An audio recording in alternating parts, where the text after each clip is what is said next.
Bonjour à toutes et à tous et merci d'être avec nous dans Politique Première, une émission qui vous est proposée par les rédactions des Outre-mer et de François. Aujourd'hui, nous accueillons Éric Coquerel. Bonjour Éric Coquerel. Bonjour à vous. Alors, je résume bien si je dis que vous êtes le conseiller spécial du candidat du Front de Gauche, Monsieur Jean-Luc Mélenchon. Oui, parfaitement résumé. Parfaitement résumé. Bon, alors on a 13 minutes, c'est pas très long, on va très vite démarrer avec une question de notre journaliste du service politique de la rédaction parisienne, Laurence Théatin. C'est à vous, Laurence. Bonjour Jean-Marc, bonjour Éric Coquerel. Question d'actualité, il y a eu la semaine dernière plusieurs manifestations pour la défense des langues régionales. Le Front de Gauche a soutenu ces manifestations. Est-ce que cela vaut également pour les langues régionales que l'on trouve en Outre-mer ? Bien sûr, nous on est pour une égalité sur tout le territoire. Donc il est évident qu'on n'imagine pas apprendre le breton, le corse, l'occitan, et puis pas les langues des territoires d'outre-mer. Bien sûr, on est pour donner des moyens à l'éducation nationale, pour faire en sorte que dans un cadre où la langue française est la langue reconnue, la langue d'usage, eh bien tous les jeunes qui souhaitent apprendre cette langue puissent le faire avec les moyens ad hoc. Donc c'est évident, oui. Les jeunes qui veulent l'apprendre, et est-ce qu'on pourra enseigner également dans les langues, par exemple en créole ? Oui, bien sûr, il faut donner les moyens d'avoir des enseignants dans l'école publique. Nous préférons que ce soit dans l'école publique. Nous savons, on connaît notre préférence pour l'éducation nationale par rapport aux écoles privées. Donc si on ne donne pas les moyens aux écoles publiques de le faire, ce sont les écoles privées qui vont le faire avec des méthodes qui ne sont pas toujours celles que nous souhaitons. Donc oui, nous sommes pour donner les moyens très clairement. Dans le cadre de l'école publique. Oui, bien sûr. Alors Éric Coquerel, on va rejoindre tout de suite Céline Soula à Mayotte qui a la gentillesse de vous parler non pas en shimaoré mais en français. Prononcer pour la régularisation de tous les sans-papiers. À Mayotte, il y a un fort taux d'immigration clandestine. On frôlerait aujourd'hui les 70 000 sans-papiers. Cela veut dire qu'instantanément, toutes ces personnes seraient régularisées. Est-ce réaliste ? Alors, première question, est-ce réaliste ? C'est un principe bien généreux, mais ça ne se cogne pas à certaines réalités incontournables. Non, c'est un principe réaliste.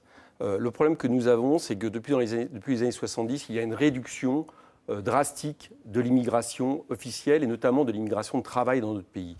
Or, tout montre qu'en réalité, nous avons besoin d'immigrer. S'il y a aujourd'hui des sans-papiers, notamment des travailleurs sans-papiers, les grandes grèves qui ont eu lieu il y a quelques mois l'ont montré, c'est parce que vous avez des secteurs, le bâtiment, la sécurité, l'hôtellerie, qui a besoin de main-d'œuvre. Et donc, il y a une importation, il y a une ouverture, je dirais, à cette main-d'œuvre. Le problème, c'est qu'à partir du moment où ce sont des sans-papiers, à leur corps défendant, bien évidemment, cela permet parfois à des entreprises de contourner les lois sociales et finalement d'abaisser vers le bas tout le marché du travail. Donc, Coquerel, ça c'est une réponse générale, non, mais outre-mer, il y a des problèmes particuliers, que ce soit en Guyane ou à Mayotte quand même. À Mayotte, pour aller dans le sens de Jean-Marc, il y a autant d'immigrés que de Mahorais. Oui, mais en situation légale. Le problème n'est pas, vous savez que nous avons une vision où nous avons une vision universaliste de notre pays. Donc, s'il y a immigration, il faut effectivement voir d'où elle vient, pourquoi elle est là. Mais de manière globale, nous pensons que si vous voulez, expliquer par exemple qu'il faudrait expulser tous les sans-papiers aujourd'hui ne répond pas à la question pourquoi il y a des immigrés sans-papiers, pourquoi il y a une telle disparité avec d'autres pays où ces personnes-là, évidemment, n'ont pas les moyens économiques ou ont des problèmes d'existence. Donc, il faut à la fois résoudre la question des pays en voie de développement, savoir d'où vient cette immigration pour faire en sorte qu'on puisse avoir une vraie politique de co-développement. Mais d'un autre côté, l'idée que la solution par rapport aux sans-papiers serait de les renvoyer dans leur pays en ne résolvant pas finalement le problème pour lequel ils sont là, est une idée absolument irréaliste. Donc nous sommes effectivement pour la régularisation des sans-papiers. Ça ne veut pas dire pour autant que nous sommes pour dire après que toutes les frontières devaient être ouvertes. Nous sommes pour régulariser les sans-papiers qui habitent là, pour solder en gros les comptes d'une politique d'immigration qui n'a pas convenu. Et après, il faut une vraie politique d'immigration. Ne risque-t-on pas, dans une situation de crise, de provoquer exactement le contraire de ce que vous souhaitez, à savoir une montée de la xénophobie en Guyane ou à Mayotte ?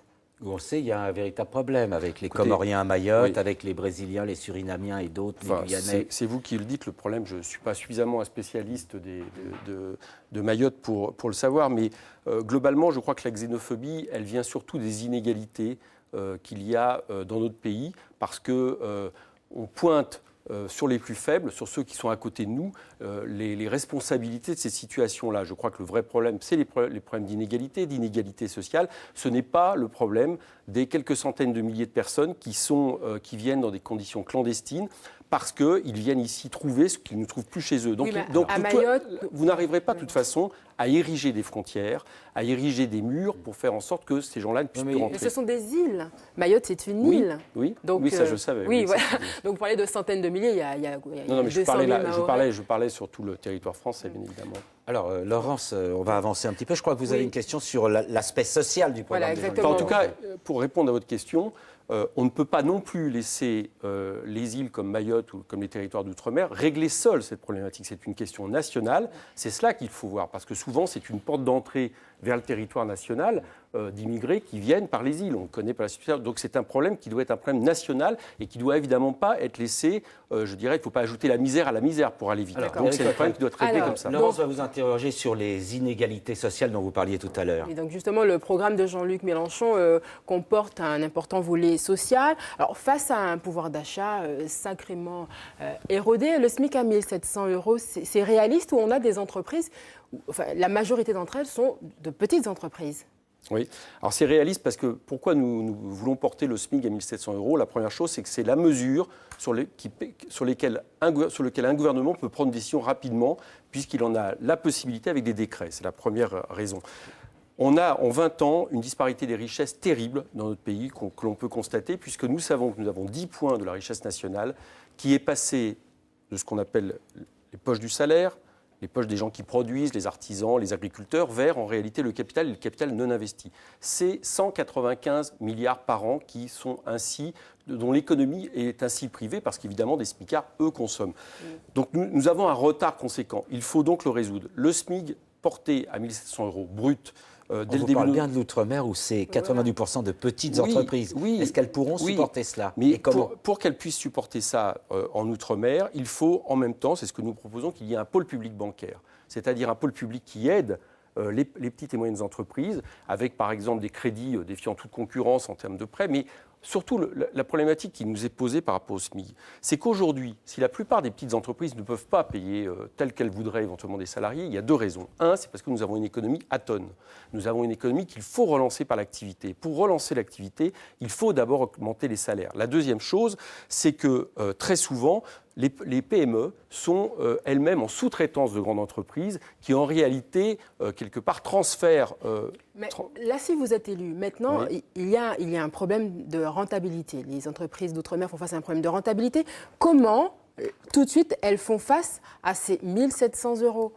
Mais d'abord, ça m'étonnerait que toutes les... Excusez-moi, mais sociales, je ne pense pas que toutes les entreprises d'outre-mer... Mais la majorité soient... Alors, oui, non, c'est pas... La question n'est pas les exonérations de cotisations sociales, parce que là, on ne fait qu'augmenter, en réalité, les problématiques que nous connaissons déjà pour notre régime social, ce que nous ne voulons pas. Mais... Nous pensons et nous préférons très clairement que nous ayons un pôle public bancaire qui aide ces entreprises. De toute façon, le problème des DOM-TOM et des territoires d'outre-mer, ce n'est pas la question, pas plus qu'en France d'ailleurs, d'un coût du travail qui serait trop important. C'est ce que nous disent les libéraux. C'est un problème d'inégalité, du fait que la métropole ne tient pas compte de manière assez suffisante des inégalités qui règnent par rapport à des territoires qui nous aident et qui nous sont évidemment indispensables, notamment parce qu'ils offrent à la France le fait d'être la deuxième puissance maritime au monde et avec l'ouverture sur tous les océans. Donc il faut régler ces problèmes. Il faut donc aider les entreprises des DOM-TOM, mais qui d'ailleurs, je vous ferai remarquer, avant même que le SMIC ne soit augmenté, connaissent aujourd'hui des problèmes. Il faut revenir là-dessus avec une politique totalement différente de celle que nous connaissons aujourd'hui. On va y revenir, mais je crois qu'on nous attend là maintenant. C'est René Lataste qui va vous parler de Guyane. Aux représentants du Front de gauche, je n'ai pas trouvé de place de la Bastille ici à Cayenne, mais nous sommes place Victor Schœlcher, celui qui a aboli l'esclavage. Je pense que le symbole n'est pas mal non plus.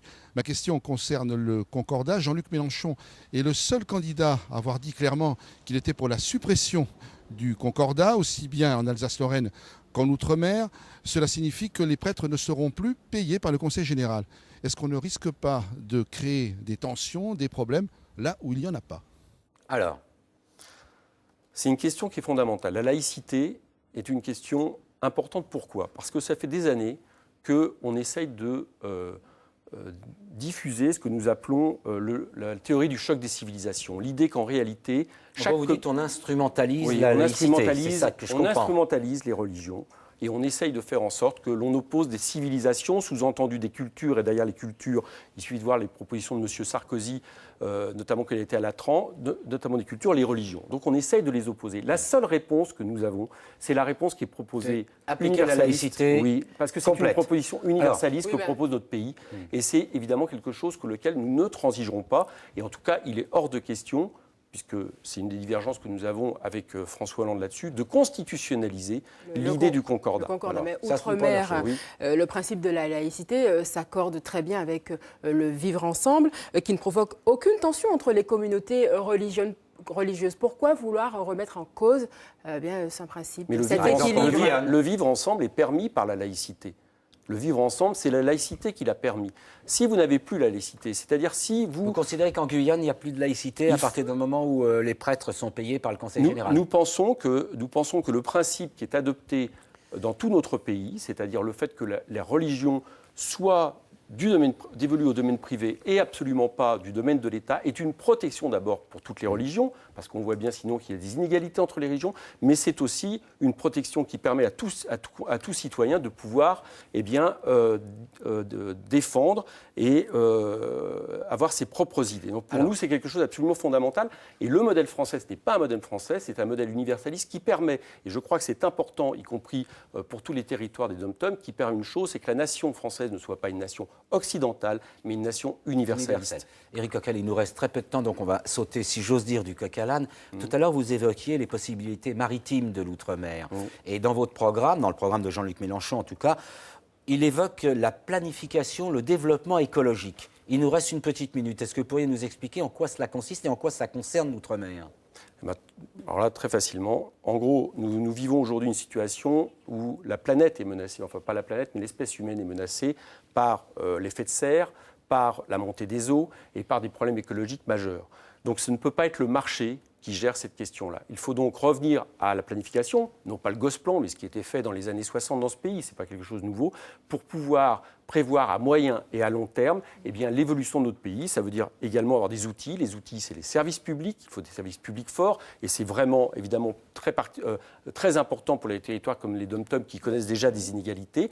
Et par exemple, nous sommes pour faire en sorte que dans la Constitution, il y ait ce qu'on appelle la règle verte qui nous oblige à aller vers le fait de résoudre et de diminuer la dette écologique. Alors Éric Coquerel, vous tombez bien, on a quasiment fini l'émission. On vous remercie d'être venu nous voir et puis nous, Laurence, on se retrouve tout de suite avec un autre candidat ou un autre de ses soutiens.